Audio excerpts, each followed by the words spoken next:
आप देख रहे हैं इस वाई लाइव न्यूज। नासिक में हुई राष्ट्रीय कार्यकारी बैठक में मर्जिया शानू पठान ने जोरदार अंदाज में अपनी बात रखी। उन्होंने आसाम से लेकर मुंब्रा और जगांव तक के मुद्दों पर सरकार को कटघरे में खड़ा किया। मर्जिया ने कहा कि आम जनता की समस्याओं को अब नजरअंदाज नहीं किया जा सकता। बैठक के दौरान उनके तेवर और साफ बोल ने सबका ध्यान अपनी ओर खींचा।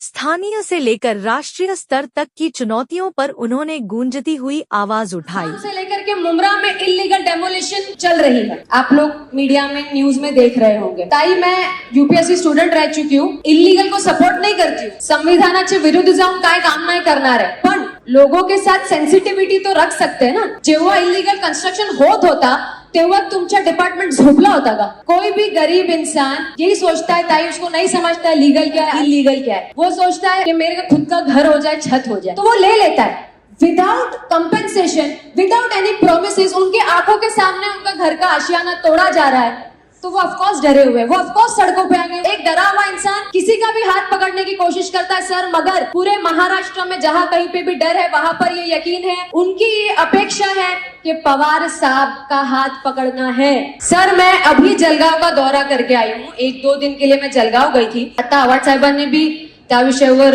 लक्ष दिलं। सर वहां पर mob lynching, Shashikant Shinde sir पण होते तिथे, मॉब लिंचिंगचा खूप मोठा केस झालाय। उधर जब मैं गई सर, वहां पर लोगों के अंदर क्रोध के साथ साथ ये अपेक्षा है कि आप जाके हमारी जो स्थिति है वो आप जाकर के पवार साहब को बताइए। हमको पवार साहब का सपोर्ट ही मिल सकता है पूरे देश में। सर यही चीज है कि हमको पवार साहब का ही सपोर्ट मिल सकता है। एक माहौल ऐसा क्रिएट किया जा रहा है, मस्जिद के भोंगे की आवाज कम करने की बात हुई थी सर, मगर इनके कुछ गुंडे जाते हैं मस्जिदों में और चलो निकालो, मस्जिद तोड़ देंगे, अंदर कुछ कर देंगे, तोड़ देंगे, तोड़ाफोड़ी करेंगे, लोग बाहर निकलेंगे। एक डर का, ओवरऑल एक डर का माहौल क्रिएट किया जा रहा है। जलगाव में जब मैं गई, वहां पे 3 मर्डर केसेस थे, एक ये मॉब लिंचिंग का था। मग युथ मध्ये ज्यांनी क्राईम केलं तो पण युथ आहे, ज्यांच्या सोबत होत आहे तो पण युथ आहे, तर युथ मध्ये एवढा क्रोध कशा येत आहे, एवढी हेट्रेड कशी येत आहे, मी सांगते कशी येत आहे। मोठे मोठे नेता मोठे मोठे स्टेजवर जाऊन हेट स्पीच करत आहे,